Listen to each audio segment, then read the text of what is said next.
personalidade. Pois é.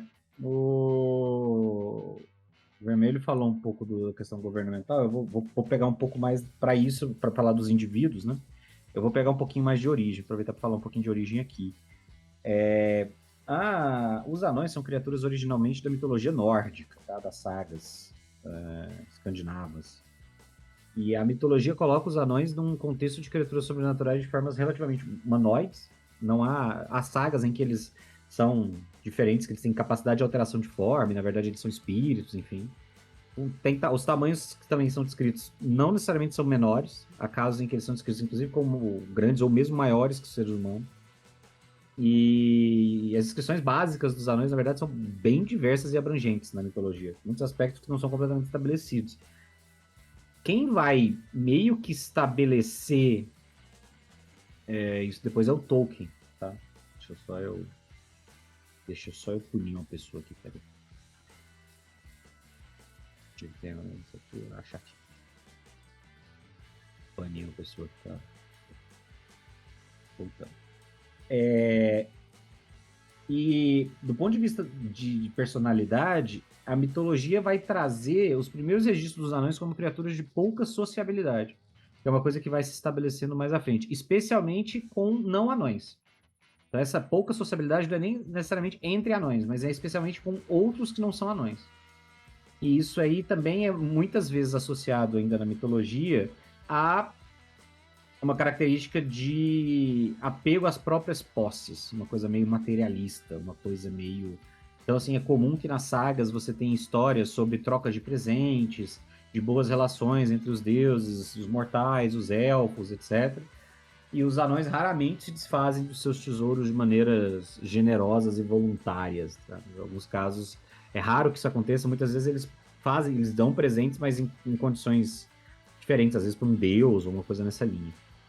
E, novamente, eles fazem esses presentes, que é outra característica que também vem da mitologia, que é essa associação à capacidade de artesanato, né? Ou de ofícios, assim, de forja, de trabalhos manuais, especificamente, com forjas e minerais, que são responsáveis por criar essas coisas fantásticas e maravilhosas. Vários dos artefatos lendários da mitologia nórdica são criações anãs. O Mjolnir é uma criação anã, enfim, não sei falar todos aqueles nomes, mas pelo menos uns 3 ou 4 desses 6 são.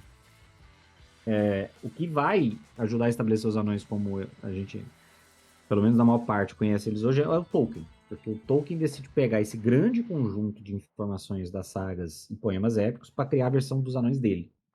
E aí ele pega um pouco dos anões originais dessas sagas, ele pega um pouco dos anões dessas sagas, mas das sagas pós-cristãs, porque tem esse aspecto da mitologia nórdica. Depois que você começa a ter conversões ao cristianismo naquela região, isso altera um pouco, né? Joga os anões para uma coisa meio que joga eles de crença para uma coisa folclórica. Então ele vai suavizar muitas das características, vai, entre aspas, enfraquecer muito dessas criaturas, porque em conceito cristão, todos eles têm que ser menores, né? E aí o Tolkien vai meio que criar o que é o anão que a gente vai registrar mais na literatura e nos jogos depois dele. Então essa coisa... Na Terra-média, os anões não são criados por Ilúvatar, que é o deus original, o grande deus, mas por uma outra divindade, que é Auli, que é a divindade da criação, do artesanato, enfim, da forja. E aí, quando eles surgem, a Auli não tinha o poder de criar vida. Então ele cria os anões, mas os anões são meio que construtos, eles não têm livre-arbítrio. E aí ele não deveria estar fazendo isso. Ilúvatar fica puto, vai lá dar um esporro nele. Aí ele vai destruir os anões para desfazer e o Ilúvatar se compadece e fala, não, deixa, agora foi. Bota vida nos anões. Aí tem um rolê de que os anões são criados antes dos elfos, mas Ilúvatar tinha decidido que os elfos seriam os primeiros, então os anões são colocados num sono até os elfos acordarem, depois que os elfos acordam, que os anões vão acordar. Petrificados, enterrados, né? Petrificados, enterrados, porque eles foram criados de fato já lá, né? Já dentro das montanhas e tal. E aí a Auli cria os 7 pais dos anões, que é como eles chamam. Os fundadores, que são todos os clãs anões de todas as 4 eras seguintes, vão derivar desses clãs originais. E aí o principal, o que venceu, o mais famoso, o mais relevante, são os Barbas Longa, que é criado por Durin I, que é eventualmente quem vai criar Khazad-dûm. Aquela frase que eu falei na introdução, É o lema de batalha dos anões. Casado é anão, em anão do Tolkien, na língua. Então, essa origem é meio que a justificativa para que essas características que os anões do Tolkien herdam da mitologia se justifiquem. Então, como eles são criações do deus da forja, eles são especialmente habilidosos. Eles têm uma relação com a forja e com esses materiais e uma capacidade de criação nesse aspecto que supera a dos elfos. A gente sabe como o Tolkien era o doidinho dos elfos. Os elfos, pro Tolkien é elfo, é Deus no céu e Ilúvatar no céu e os elfos na terra. Os elfos são sempre os melhores em tudo, em qualquer coisa e ponto. Menos nas coisas que os anões manjam pra caralho. Nesses casos, os elfos vão falar, não, os anões manjam mais que a gente tem obrigado a admitir. Nem tudo, mas em vários desses aspectos. Então, como eles são criaturas derivadas da própria pedra, eles são criados da pedra pelo Auli, eles se sentem mais confortáveis no subterrâneo, eles se sentem confortáveis em trabalhar com tudo que vem da terra, como os minérios, as pedras preciosas, e como na mitologia, o Tolkien vai puxar esse aspecto dessa ganância quase sobrenatural, essa coisa de acumulação de tesouros. E isso vai crescendo ao longo do tempo, várias das histórias relacionadas aos anões da Terra-média são derivadas disso. A Batalha de Erebor, que é quando os anões, que é a história que é contada no Hobbit, quando eles vão para Erebor e derrotam o Smaug, é para recuperar os tesouros que os anões tinham em Erebor e que foi roubado pelo Smaug quando o Smaug invadiu e matou todo mundo que estava lá. Então eles estão indo para recuperar os tesouros dos anões. E a pedra, enfim. Essa ganância dos anões é uma coisa meio sobrenatural. Tem discussões sobre uma espécie de antissemitismo do Tolkien, quando ele faz isso, em que ele associa, assim como a galera fala que acontece no Harry Potter, e os duendes do Harry Potter são uma visão antissemita, né, trabalhado em cima do estereótipo negativo dos judeus, seria a mesma coisa com os anões, em vários aspectos. Mas isso é um debate acadêmico. Então, assim, a origem vinculada à terra, à pedra, ela meio que vai virando um simbolismo para esses elementos que ressaltam a força, a resistência e a permanência. Então, quando você pensa em termos de personalidade, é isso que vem, assim, essa ganância, essa pouca sociabilidade com quem não é anão, esse interesse descomunal pelos minérios e pelo que está na Terra, etc. Isso tende a se consolidar nos anões como uma espécie de tradicionalismo. Essa coisa de ligação com a Terra, de ligação com o que é estático, de ligação com o que é permanente, essa resiliência.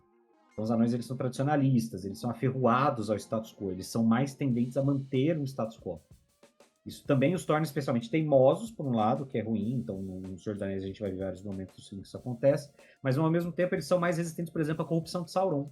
Na Terra-média, quando os anões, os 7 reis anões recebem os anéis... Quando os 7 anões recebem os 7 anéis... Exatamente, eles não são corrompidos igual aos humanos. Os humanos se tornam os espectros. Os elfos nem mexem naquilo, eles sabem que aquilo ali é bad vibe. Os anões botam o anel e falam, pô, ok, é um anel bonito. Tem uma lógica, uma ideia de que a ganância aumenta, eles ficam mais gananciosos, mais avarentos, eles querem mais acumular as coisas, mas eles não são corrompidos no nível dos espectros, eles não passam a ser controlados por Sauron. Né? Então, tudo isso vai compor um modelo de personalidade que vai se replicar nos outros anões de outros cenários. O Vermelho botou aquela imagem dos anões da Branca de Neve, e não é nada, os anões da Branca de Neve são anões que aparentemente pertencem a uma mesma família, que trabalham o dia inteiro minerando materiais. É uma construção em cima do que está ali. Entendeu? Em cima é uma variante cômica e para crianças do anão do Tolkien. Só que a diferença é que eles não têm barba, todos, né? Alguns não têm barba. Eu vejo muita coisa interessante e às vezes a gente acaba escutando profissionais de outras áreas falando coisas que você tá curioso e tal, mas eles começam a falar coisas que você não espera que eles vão comentar. Uma vez eu vi um linguista, não é uma linguiça, tá? Um linguista. Ele tava falando o seguinte: a sociedade que molda a língua ou a língua molda a sociedade? Então, é o costume que molda a nossa literatura ou a nossa literatura molda os costumes? Até que ponto vai essa influência?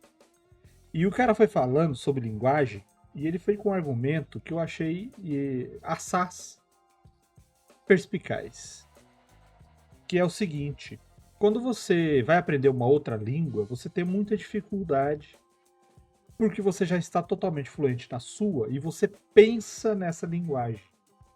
Quando você vai falar outra língua, você tem que começar a pensar em outra língua. Você começa a maquinar as suas ideias para que ela traduza os conteúdos que você tem naquela cadência, naquela forma de descrição. Então a linguagem descreve as suas ideias, e suas ideias você molda para serem descritas conforme a sua fala exige. Então quando você vai fazer, sei lá, uma leitura de livro, de poesia, por aí, de crônica, de fábula, o que for, você vai ver uma diferença gigante. Antes era mais, hoje é menos, por causa, né, tá todo mundo integrado e tal. Mas você vai ver uma discrepância muito grande entre a literatura das línguas raízes no mundo. Por quê? Porque quando você vai pegar as línguas latinas, derivadas do latim, e você vai pegar as linguagens saxãs do norte da Europa ali, você vê que o jeito de descrever as coisas é diferente. Porque as ferramentas que você tem para descrever as coisas é diferente. Então nós descrevemos as coisas de um jeito e eles descrevem as coisas do outro jeito. Consequentemente, quem lê enxerga as coisas diferentes, porque está vendo maneiras diferentes de se descrever a mesma coisa. Então, no final das contas, ele quis falar para mim, e eu aceitei isso, que a linguagem ela molda muito a nossa perspectiva de mundo. Ah, eu não tô acreditando em você, Mr. Red. Você é um cara idiota. Sim, eu sou um cara idiota.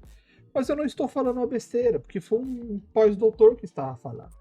Mas aí você quer saber, você vai fazer o seguinte: você gosta de um pop rock, você gosta de uma música sertaneja, pega aí os top 10 sertanejos brasileiros e top 10 country americano, e você vai pegar as letras das músicas e vai ver a diferença de como que eles passam a informação. Como que eles conseguem externar isso daí? E eu tô falando disso tudo para falar de personalidade dos anões. Por quê? Porque o D&D fala o seguinte: eles são ranzinzas, eles são teimosos, eles não gostam de mudança, eles são muito brutos, mas têm um bom senso de humor. Quando eles fazem uma amizade é para sempre e tudo mais. Isso é o que o D&D fala. Ele não te dá muita profundidade nesse sentido. Então, de onde vem a profundidade? Olha as ideias que eu tenho. Olha onde é que eu viajo. Tudo dos anões remonta à sua origem. Eles nasceram no subsolo, vivem em cavernas e montanhas, contam com os seus iguais para se defender, extraem coisas da terra, vivem disso, e eles estão num ambiente extremamente hostil.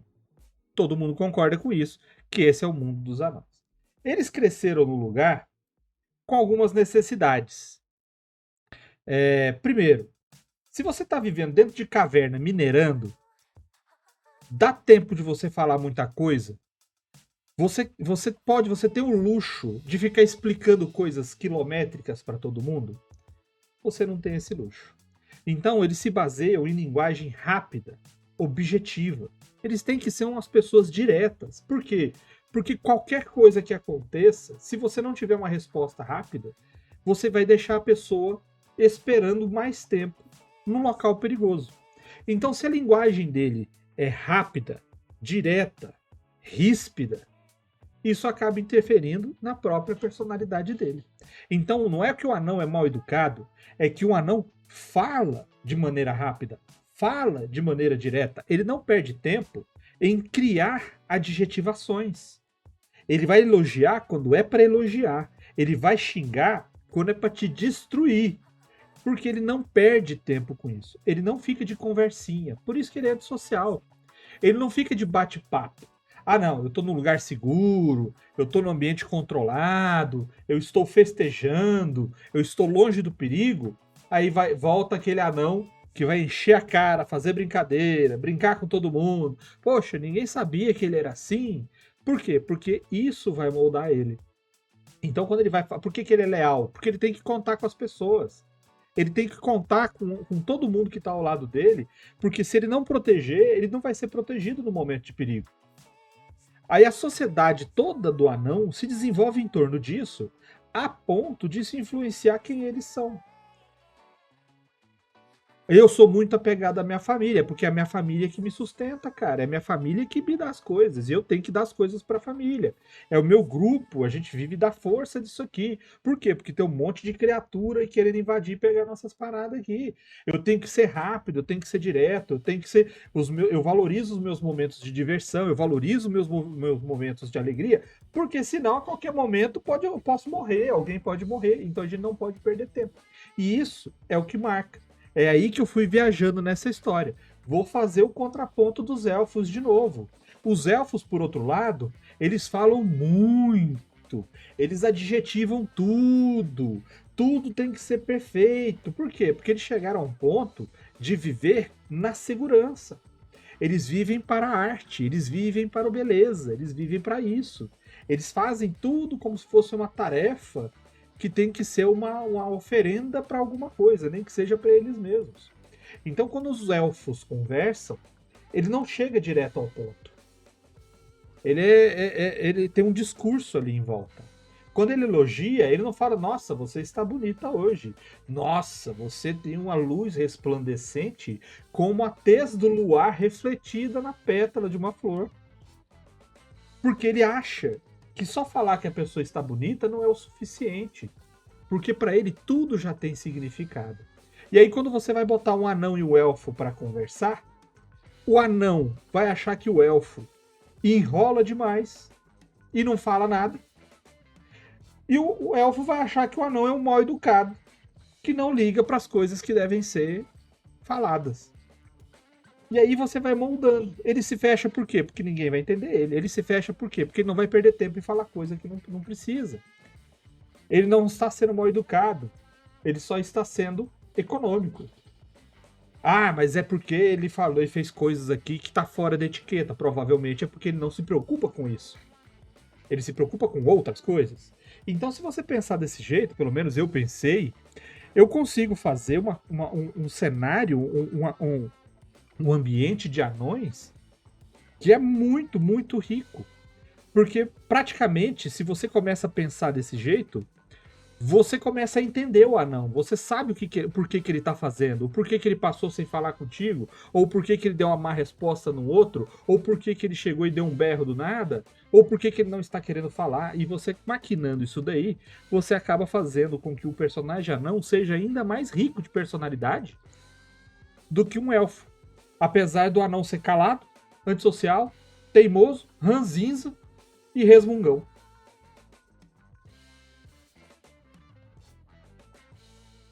Caralho, elaborado. Né? Depois eu ainda vou terminar o Eras. Já falei, eu quero lançar o Eras de graça. Eu não vou cobrar pelo sistema. Mas eu quero fazer vídeos detalhados sobre o cenário. Eu acho que vai ficar legal. Porque aí eu fico botando minhas ideias loucas pra fora.